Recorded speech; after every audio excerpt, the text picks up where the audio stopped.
Kalau terangkan ya masalah dan tambah senang dengan ini mun kula niati sanging dalam ini. Karena kalau kemarin mulut gak ada tradisi baca tiba berjanji. Nah, ini kita pas ngaji tembriki mun Jumadil Ula. Tapi seneng Nabi dengan ngenteni mulutan kok wong Islam nyaran. Seneng Nabi ini kok ngenteni napa? Ana kula anggere. Kula acara 40 dina 100 dina mati kadang rapati setuju ora kok perkara bid'ah mboten. Yang dua anak bapak ngenteni 40 dina ngenteni 100. Itu kan berdino akan ngono. Jadi sing bener gak ngono. Ndongakno campur acara iku 40 dina. Lah nek ndongakno ya tiap bar napa? Salat ndongakno wong tuane kok. Mun kula tak cerita. Dalam surat Al-Anbiya itu semua ceritanya Nabi dipaparkan, termasuk cerita Nabi Musa, Nabi Harun, Nabi Ayub, semua Nabi. Dan semua Nabi ini punya dikomplain oleh Tuhan. Kalau bahasa saat ini dikritisi oleh pilihan sikap yang paling ideal, yaitu Nabi Muhammad Sallallahu Alaihi Wasallam. Yang tidak dikritisi itu hanya satu, ini Abdul Anbiya, Nabi Ibrahim saja. Anit tapi millata Ibrahim Hanifah. Hanya itu saja. Sebab itu yang ada wa masalli ala Muhammad wa ali Muhammad kama shallaita ala Ibrahim wa ali Ibrahim. Mau teng surat Anbiya dijelaskan betapa miskinnya Nabi Ayub. Warat gudikan mambu nganti dibuat ning gone pekarangan ya, ning luar kampung. Ngono ditinggal bojone sekuwere semua macam kerere nih.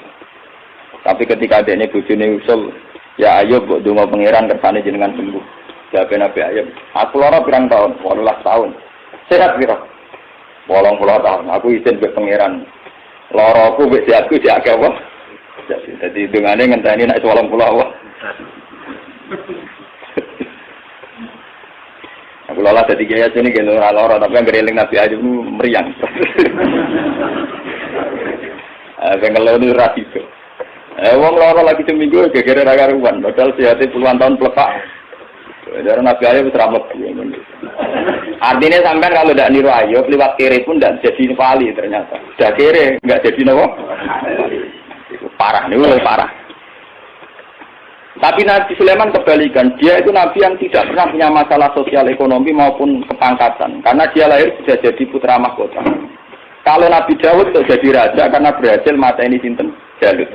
Tapi kalau Sulaiman sudah bin Daud, jadi dia mulai kecil langsung pun putra mahkota, terus langsung jadi raja.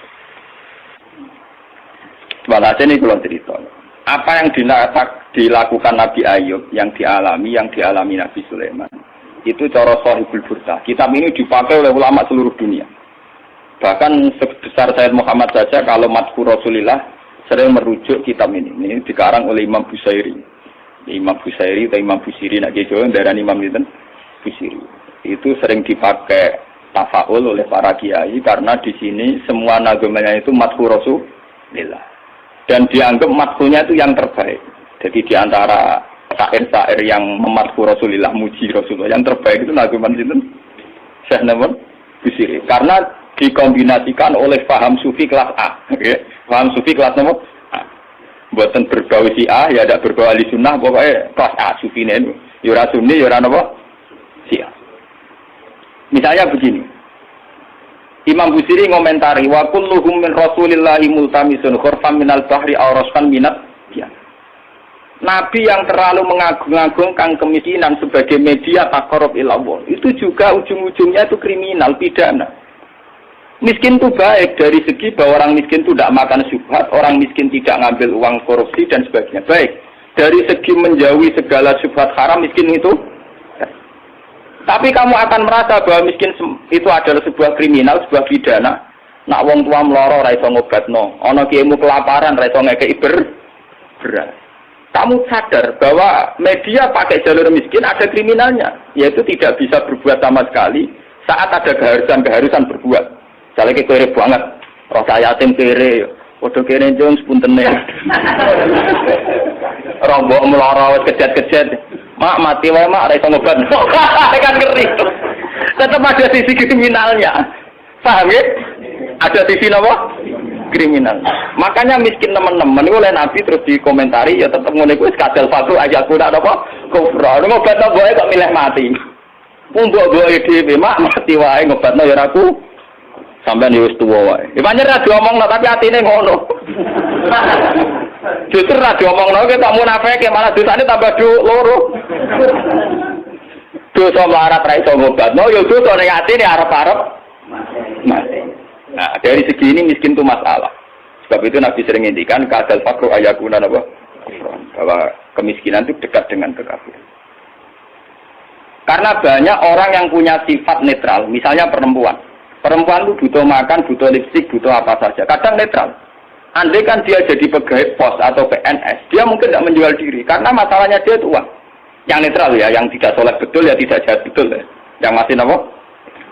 Akhirnya ujung-ujungnya dia terjerembab berdosa menjual diri karena miskin. Dan dia mendapatkannya rezeki hanya lewat itu. Ini termasuk miskin akhirnya menjerumuskan dia ke lembah nawahi. Artinya saya katakan netral begini, andai kan dia dapat rezeki yang lain, itu mungkin tidak sampai sini. Makanya mengecualikan sing soleh kelas A, meskipun miskin tidak zina, atau yang mentalnya nakal meskipun juga ya tetap zina. Ini contoh yang netral yang masih dipisah dipengaruhi uang. Banyak contoh-contoh miskin yang akhirnya masalah, yaitu kelihatan di bab jihad. Kabeh sahabat lu nangis. Ketika Nabi mewajibkan jihad dengan perlengkapan perang, itu sahabat-sahabat yang marah mesti nangis. Tawallahu wa ayunuhum tafidu minad dam'i hazanan alla yajidu mayun fikum. Karena perang itu dengan begitu banyak peralatan, energi, persiapan dan sebagainya. Tiap ada kewajiban perang, sahabat yang marah-marah itu nangis. Karena mereka sadar tidak bisa berbuat banyak. Artinya apa? Kalau kamu menjadikan miskin sebagai media taqarrub ila Allah dan itu satu-satunya, ternyata juga banyak masalah. Sehingga nggak bisa diatur. Malah kalaupun ini benar, ya kata yang ngarang Burda itu tetap hikmah. Miskin itu tetap baik dari segi tidak makan barang haram, dari segi babil kafir dia baik, tidak makan barang haram. Tapi ada masalah. Lah ini oleh Burda disebut nuqtatul ilmi. Apa yang dialami Nabi Ayub banyak sekelumit ilmu, sekelumit hikmah. Begitu juga yang dialami Nabi Sulaiman. Untuk senang Allah saja kok nunggu kaya raya gitu. Mayoritas orang kan tidak kaya. Kalau untuk senang Allah harus kaya dulu, orang nggak bisa senang Allah semua. Karena untuk senang Allah harus kaya. Saya tuh punya banyak tetangga di Sarang, di Rembang, di mana-mana pulau survei. Sebagian masyarakat kiai itu bertahajud, esok mulang Quran, bariku duha, berduha ning madrasah bariku. Sebagian masyarakat yang tidak golem-golem amat ya, mereka orang baik loh ya. Kecuali wong nakal manjen ra seneng kiai. Nah, kiai kami ibadah pilih Gus. Dia orang mikir belanja. Orang mikir apa? Belanja. Dia tidak mikir uang harian. Artinya ternyata kiai yang mapan juga tidak jadi percontohan yang baik. Karena kemudian masyarakat yang soleh yang tidak mapan menganggap kiai sergap ibadah itu dipenuhi ibadah karena dia berkecukupan. Umpama daerah kecukupan Gus. Macul sik lagi kelar sholat. Ya bercocok tanam dulu baru kelar ngajar cara sholat. Intinya, andai kan kiai itu mapan semua, tentu orang akan bilang bahwa mereka tenang ibadah, tenang ngajar karena berkecukupan. Itu juga tidak contoh yang baik, paham ya? Paham ya? Itu juga tidak contoh yang Rasulullah itu tidak begitu semua. Faqad nabiyina fi khalqin wa khuluqi wa lam yudanuhu fi ilmi wala